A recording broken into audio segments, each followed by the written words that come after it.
Alors, on va faire une petite vidéo là vite fait sur des lois universelles, comme par exemple le karma. Qu'est-ce que c'est exactement? Le lien avec les mots que l'on utilise à mauvais escient, alors qu'en fait, par définition, ils sont plutôt similaires au karma, comme la chance, etc. La loi d'attraction, ce genre de choses. Donc du coup, en fait, c'est très simple. Il faut savoir que pour tout, le karma est super important. Parce qu'en fait, le karma, la chance, quels que soient les mots que l'on utilise, ça vient d'une seule et même chose. En fait, ça donne la même définition. C'est une loi en fait universelle de cause à conséquence. Donc c'est très simple. C'est juste qu'une cause va donner une conséquence. Cette conséquence va être aussi la cause d'une autre conséquence, voire de plusieurs, hein, parce que les choses peuvent être interconnectées sur différentes choses. Et même souvent, justement, ça va impacter sur beaucoup de choses, parce que c'est rare qu'une seule cause donne une seule conséquence. Donc voilà. Par exemple, quand vous regardez le hasard, la chance, etc., regardez la définition de ces mots-là, vous verrez qu'au final, la définition réelle, hein, par l'étymologie, etc., en fait, c'est en rapport avec justement cette loi de cause à conséquence qui est le karma.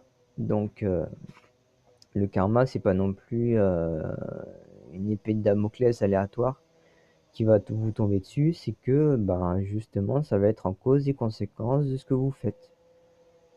C'est aussi simple que ça. Par exemple, il peut vous arriver des choses formidables. Ce que vous allez recevoir en retour, c'est en rapport justement avec ce que vous faites de bien. Mais si vous donnez quelque chose de bien, on va pas forcément vous donner quelque chose en retour. Le bien, c'est justement ce que vous ressentez par rapport au fait de donner. C'est déjà quelque chose de bien que vous recevez aussi, que vous ressentez, etc. Et ça vous fait du bien, tout simplement. Exactement comme quand on fait du mal, par exemple.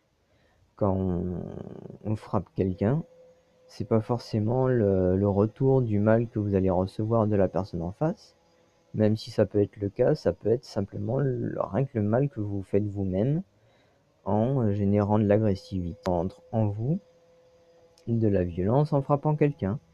Ça, c'est une cause à conséquence de ce que vous faites, c'est aussi simple que ça. Donc,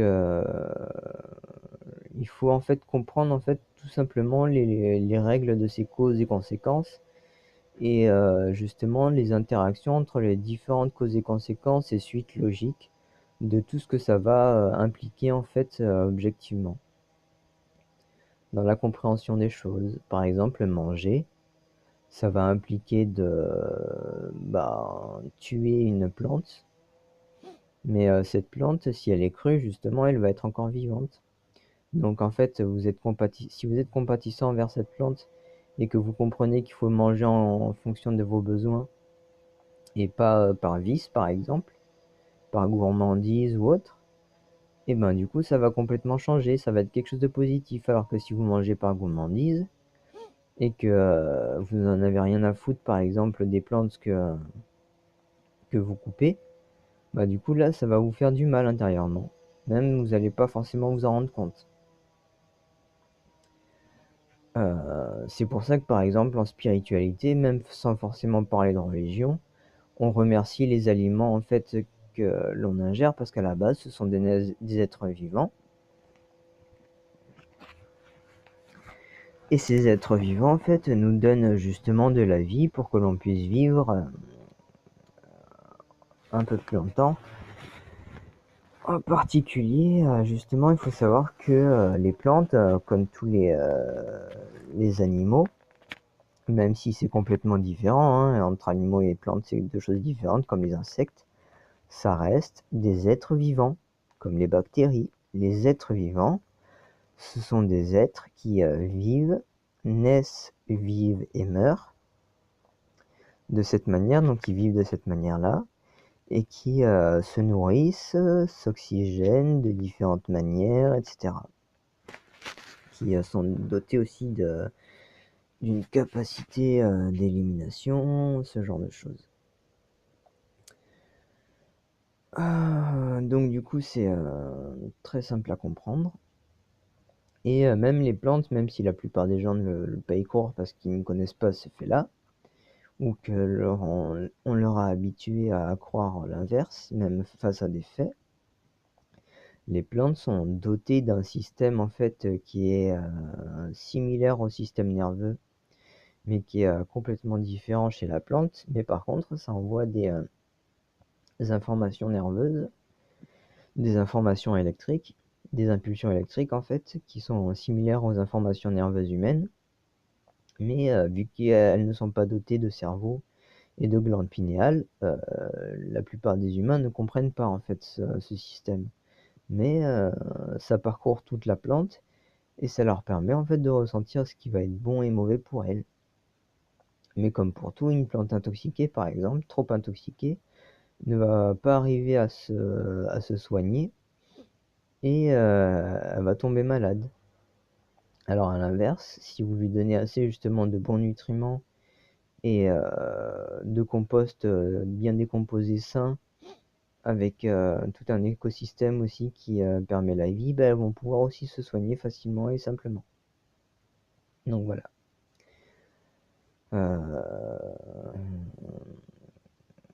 Ensuite, au niveau de la loi d'attraction par exemple, c'est en lien avec le karma. C'est pour ça que tout est ensuite logique.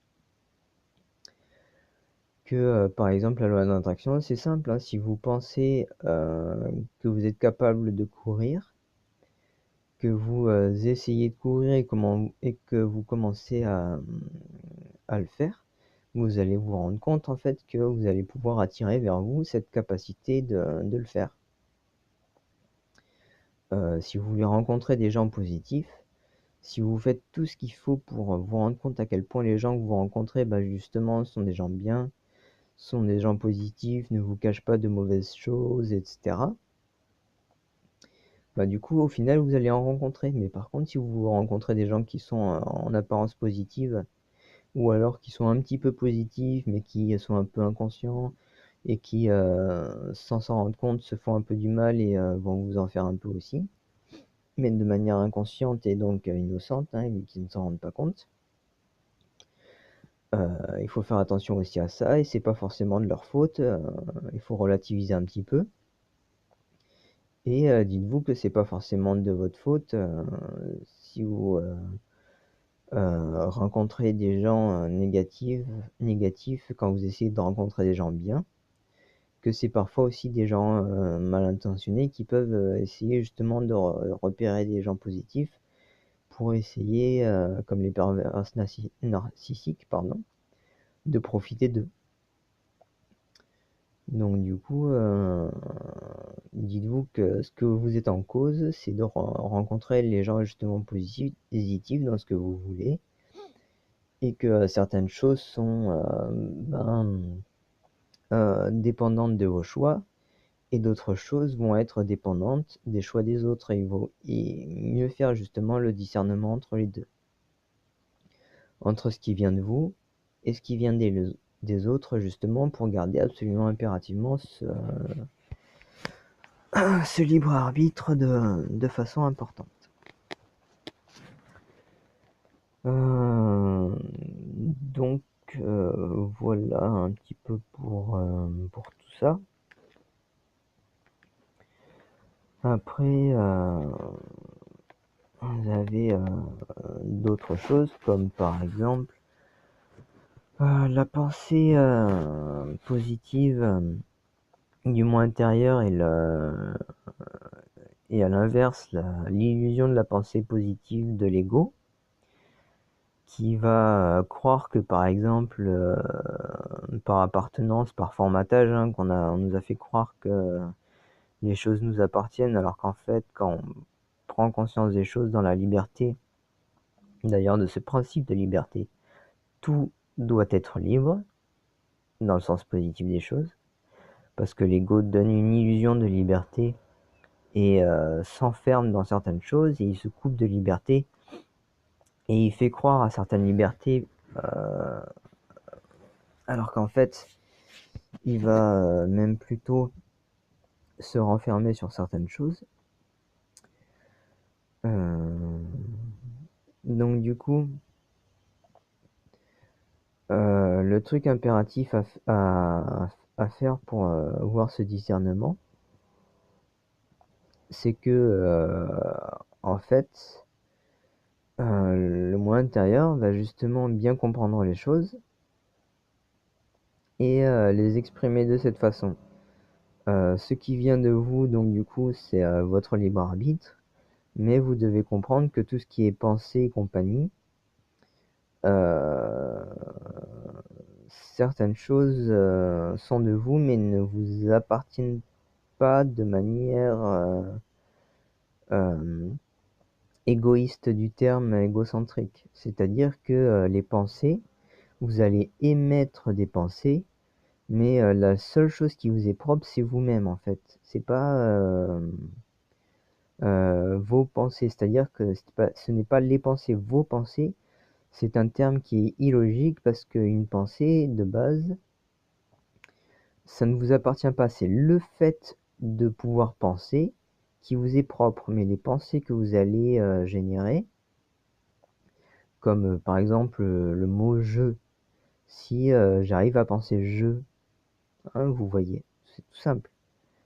Et qu'une personne en face de moi pense je et que lui, par exemple, il pense que ça lui appartient et que moi je n'ai pas le droit de, par exemple, de penser je parce que ça lui appartient, c'est complètement faux, vu que je viens de le penser. C'est complètement illogique, vous voyez bien. Donc les pensées en fait se partagent. C'est pour ça que lui arrive à penser je et que moi aussi. Mais par exemple, lui il verrait de façon égocentrique ou moi par exemple, et inversement. En l'occurrence, personnellement, je suis en pleine conscience.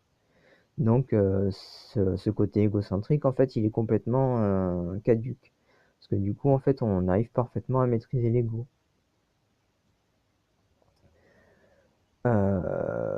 Donc du coup, par rapport à ça, le problème de l'ego, c'est qu'il va s'approprier tout, alors qu'en fait, les choses sont libres. Et par exemple, quand on est très égocentrique, on ne voit que sa propre façon de vivre. Et on veut que les gens vivent aussi seulement selon ce que l'on veut vivre. Alors que quand on est justement dans ce moi intérieur, on veut vivre comme on veut évidemment, mais en respect aussi avec la façon de vivre des autres. Et que on trouve chacun justement des compromis pour pouvoir tous vivre de manière justement adéquate et, et parfaitement saine.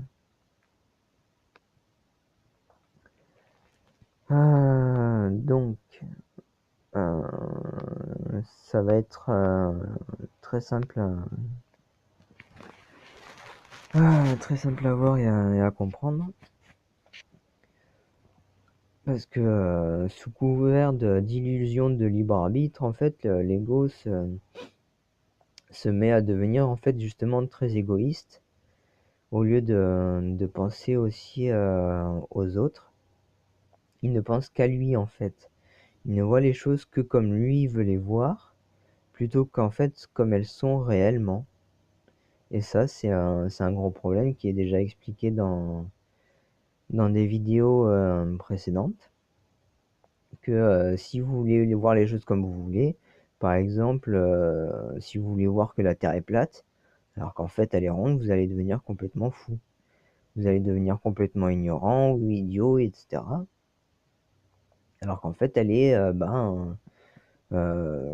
quasiment ronde et vous allez être complètement dans le faux, dans la paranoïa, au lieu justement d'être justement dans la vérité.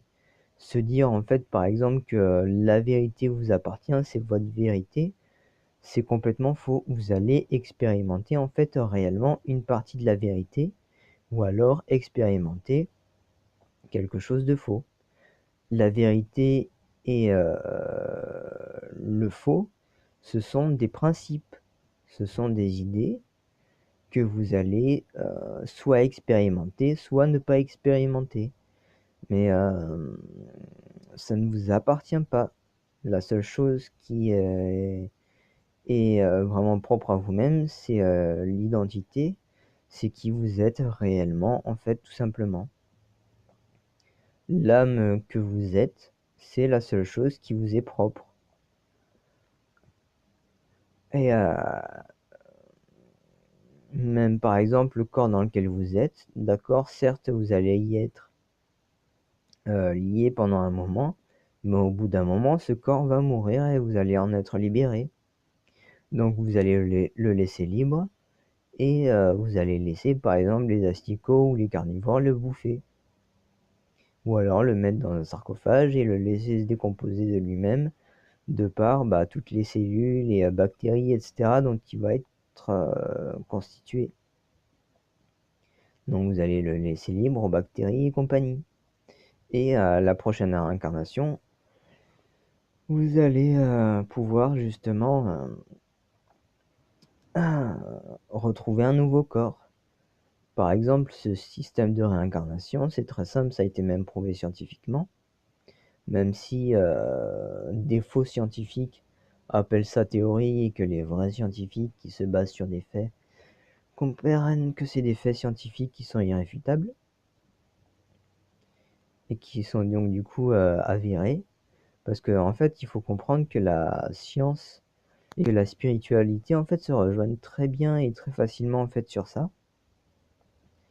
Et que par exemple, comme Einstein, comme beaucoup d'autres en fait personnes qui étaient dans le corps dans lequel ils étaient à l'époque, du coup des personnes dotées d'une intelligence assez poussée, parce que justement ils rendaient complémentaires, ils comprenaient en fait la logique qui était intrinsèquement liée entre toutes ces choses et tous ces faits, que ce soit spirituel et scientifique. Et en fait, au lieu de les comment dire, au lieu de les diviser, prenez par exemple le diviser pour mieux régner. Ça, c'est quelque chose qui est problématique parce que ça coupe de la compréhension des choses et du lien logique qui lie tous ces faits. Donc du coup, pour la complémentarité des faits, il faut voir le côté logique et le lien en fait entre toutes ces choses. Donc par exemple, pour la réincarnation, c'est très simple. C'est que nous sommes déjà une âme créée dans l'univers, donc un esprit, qui va donc du coup s'incarner dans un corps, parce que l'âme est immatérielle en fait, et donc s'incarne dans un corps à la naissance, et à la mort du corps en fait, après la vie que l'on mène, une vie d'ailleurs qui doit nous mener à ce que l'on appelle réellement l'illumination, qui doit être absolument positive et vertueuse, attention, parce que là, encore, vous allez pouvoir voir énormément de choses qui sont très négatives, parce que beaucoup de personnes peuvent essayer de vous faire croire à une fausse illumination et vous détourner vers une damnation éternelle. Ce qui peut être très problématique. Alors qu'à l'inverse, justement, tout ce qui va être vertueux, etc., ça va vous amener justement à ce que l'on appelle et ce que l'on comprend réellement comme la vraie illumination spirituelle et absolument positive, et neutre d'ailleurs aussi, en tout point.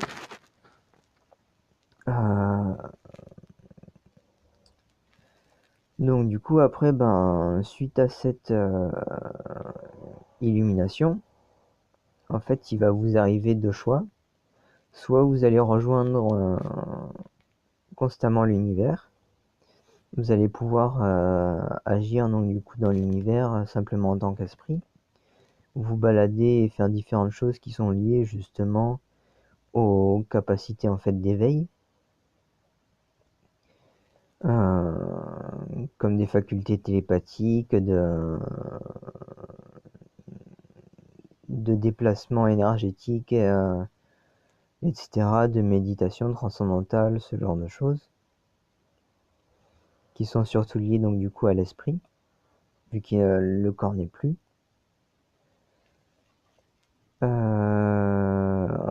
Ensuite,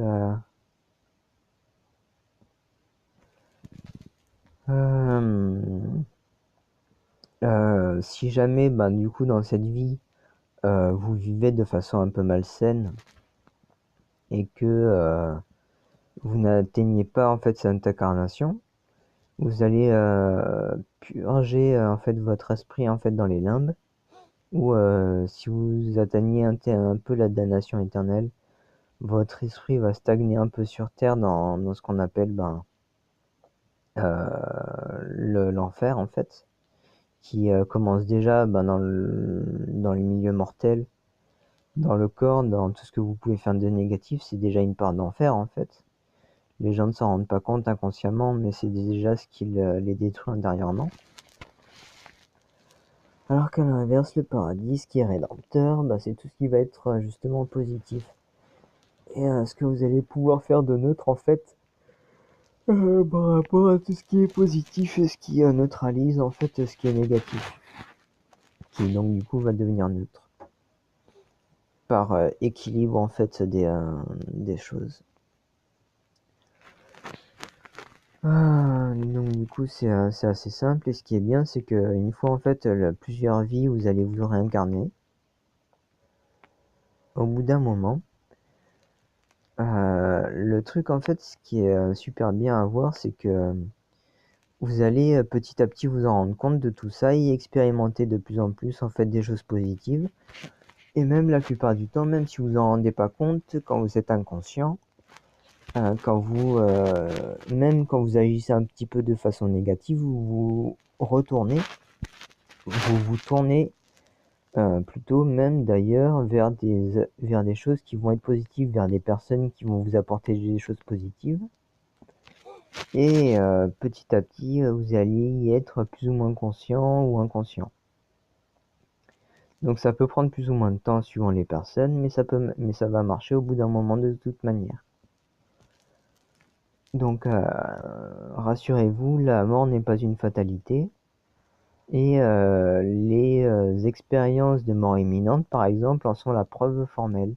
Parce que c'est arrivé maintes et maintes fois que des personnes arrivent en fait, après une mort clinique, à revivre en fait, où le corps justement repart avec l'activité cérébrale grâce à l'esprit. Et donc du coup en fait des personnes arrivent en fait à capter des choses qui quand ils sont dans cet état de mort clinique, outre tout ce qui peut se passer dans la salle où ils sont, euh, des choses qui peuvent se passer de façon éloignée, à des lieux assez éloignés. Et donc du coup, ça serait justement complètement illogique que, par exemple, il n'existe rien après la mort, parce que du coup, les personnes ne pourraient pas, en tant qu'âme, se rappeler et savoir certaines choses après leur mort clinique. Le corps ne pourrait même pas reprendre vie, et ça serait complètement illogique, alors que justement, le côté logique et positif de la chose, c'est que ça arrive, que justement le corps peut potentiellement repartir et continuer à vivre, et que l'esprit peut justement revenir dans le corps à ce moment-là et pouvoir expérimenter à nouveau et savoir des choses qui se passent à des kilomètres à la ronde, par exemple. Il faut savoir que, par exemple, outre la mort imminente, les facultés psychiques, qui sont des facultés totalement naturelles que tout le monde peut arriver à pratiquer si on essaye de les pratiquer, justement.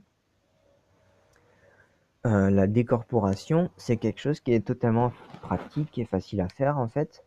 Et personnellement, j'y arrive très facilement. Parce que du coup, avec la pleine conscience, j'y suis arrivé, je me suis mentalement mis dans cette optique-là où j'essayais de le faire. Et au bout d'un moment, en fait, j'ai compris comment faire. Et j'y suis arrivé. En fait, vous pouvez y arriver plus ou moins inconsciemment. Mais si vous essayez consciemment de le faire, en essayant justement de comprendre comment y arriver et pas justement comment en fait ça va sûrement ne pas marcher. Par exemple, si vous essayez, pour essayer de comprendre la chose facilement et simplement, si vous essayez de courir en marchant, ça marchera jamais. Pour courir, il vous faut donner de l'élan. Enfin, vous voyez, c'est quelque chose de très simple et logique à comprendre au final. Donc du coup, c'est vraiment très très facile à faire et super simple. Même souvent justement les choses les plus simples et les plus faciles vont vous donner des résultats qui vont être très simples. Par exemple, la compréhension des choses, même tout ce que comprenait Einstein par exemple, j'ai réussi à les comprendre de façon très simple avec des mots très faciles, plutôt qu'avec des milliards de mots très compliqués, qui souvent veulent dire même un peu plus ou moins la même chose.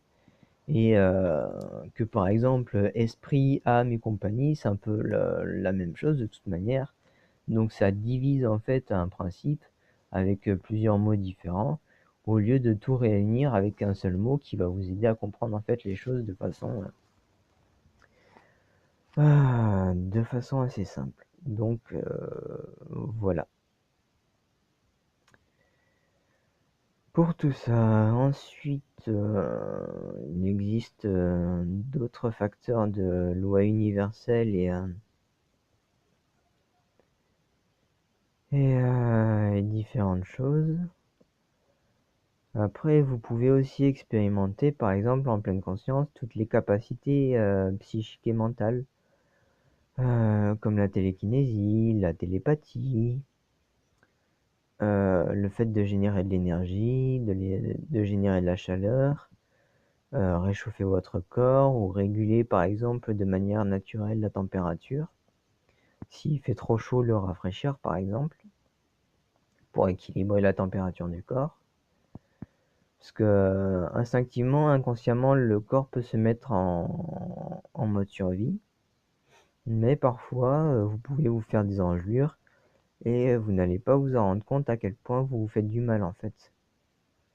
Donc ça peut être nocif et problématique, alors que la solution va justement être de maîtriser le corps pour ça.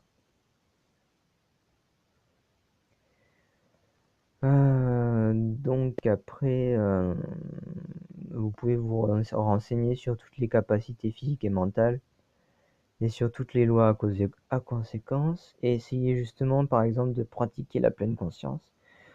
Parce que ce qui est bien avec la pleine conscience, c'est que vous prenez la respiration, la concentration, comme je vous ai expliqué dans les vidéos.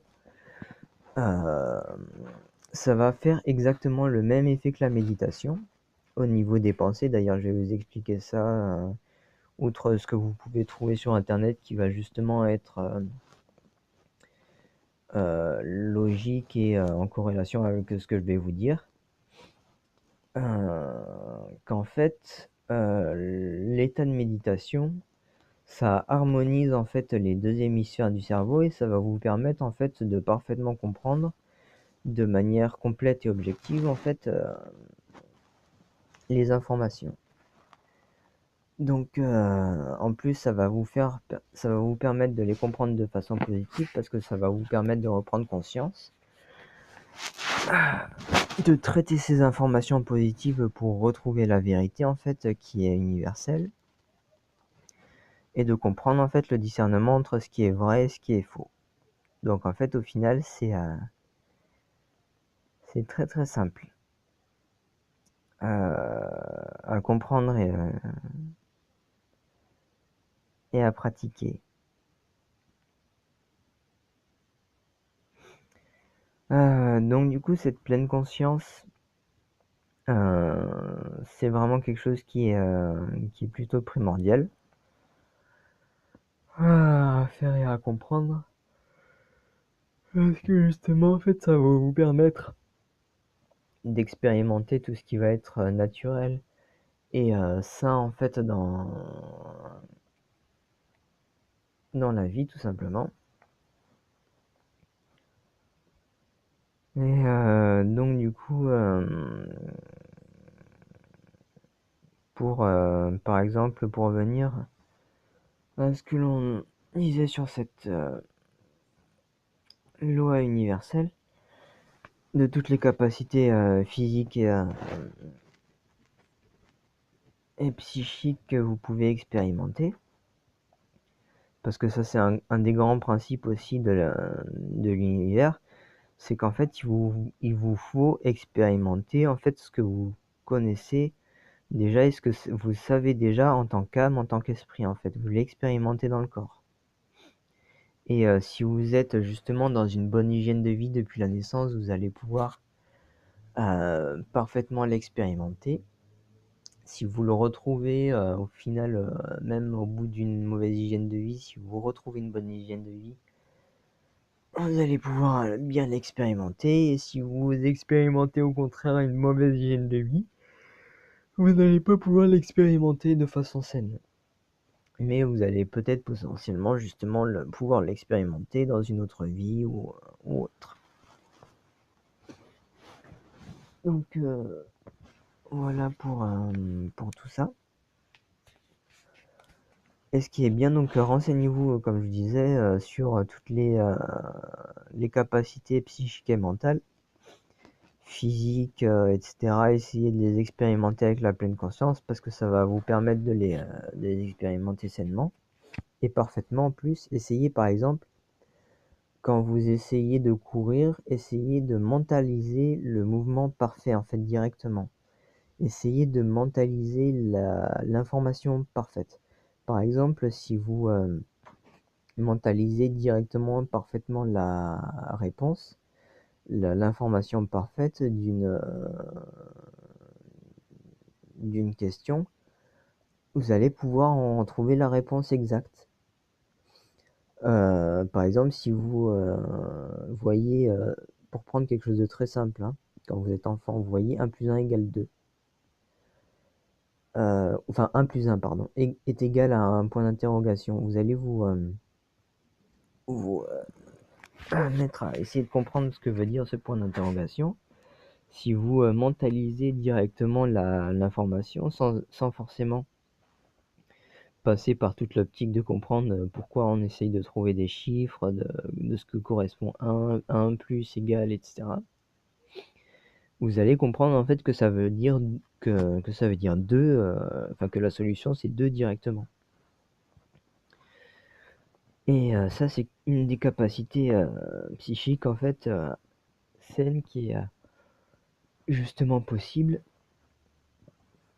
et qui est très facile en fait à expérimenter, que la plupart des gens n'arrivent relativement peu à comprendre, parce que quand vous expérimentez ça, en fait, vous pouvez expérimenter